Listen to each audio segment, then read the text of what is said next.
Okay, these are your instructions for the week of Monday, April 5th. First announcement right off the top is that, and I sent an email out to everybody and added this to the weekly announcements.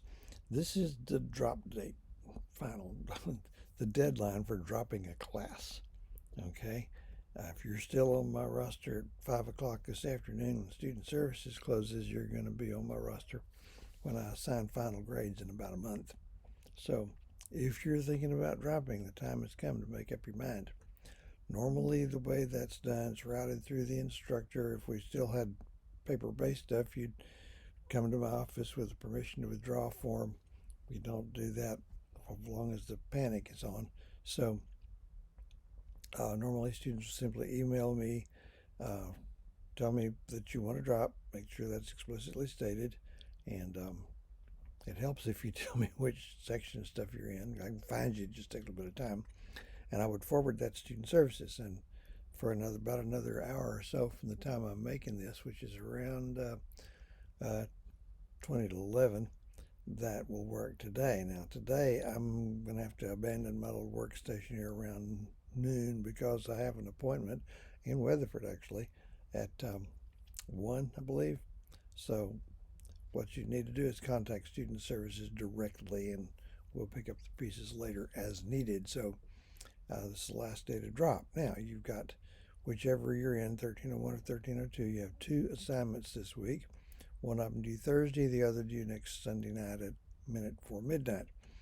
If you're in 1301, Chapter 15 quiz is due this week by Thursday night. And if you're in 1302, that's the Chapter 30 quiz. Okay? Just a little reminder, just to make sure everybody understands the fact that a quiz is due by Thursday doesn't mean you have to wait till Thursday to take it. They're open now. I leave them open for 2 minutes shy of 96 hours. So you should be able to work that in there somewhere. Okay. The other assignment will be due next Sunday night at 11:59, and that is the final paper over the topic assigned to your course. Everybody will write on the same topic in 1301. Everybody will write on the same topic in 1302. And then I'll be looking at grading these things, which is, it's not, I'm not usually having a good time when I'm doing that. So make sure that your paper conforms to all the stylistic guidelines in the instructions. Because in writing papers like this, particularly if you continue on in college, just little things like how you do it assume huge proportions because you may run into teachers who don't really have anything else to use to grade you on, and they don't like what they see in terms of the format. They'll just stick it to you. So don't learn to do it right. Basically, 12 point times New Roman font, times or times New Roman. Make sure your margins are 1 inch all the way around. Because I've seen people with 3 inch margins, so their paper is this little thing down the middle to try to squeeze it and make it longer. The paper needs to be within a range of 3 to 6 pages. 3 pages doesn't mean 2 pages and 2 lines on page 3, okay? Um, Quality and quantity both factor in. Quality trumps quantity. 3 to 6 pages.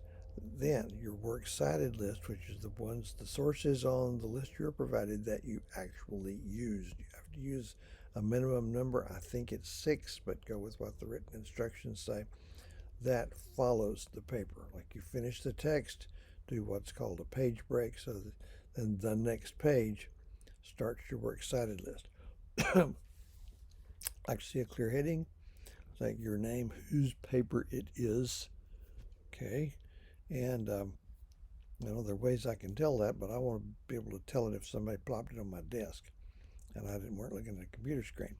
I like for you to number the pages. Somehow that's left out of the instructions, but trust me, going forward, writing papers and other courses and stuff, they're going to want to see page numbers. So set it to number your pages.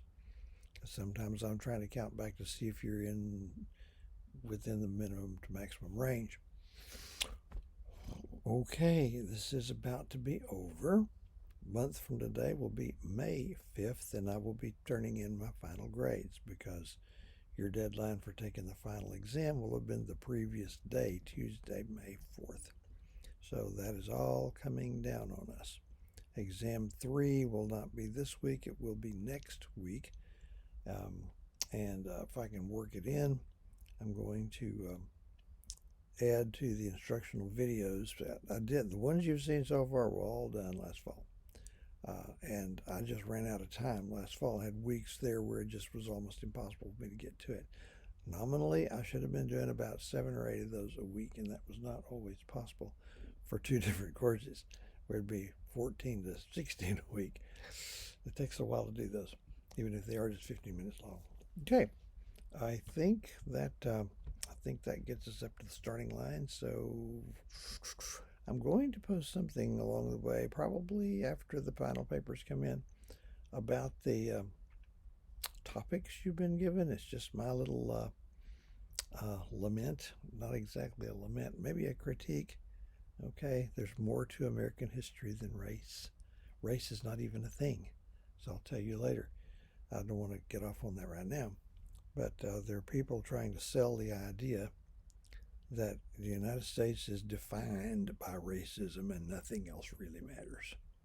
So that is a crock, to be kind and gentle about it. So I'm gonna erupt on that at some point. At least that's the plan. Okay, one other thing, something I haven't done in over a year.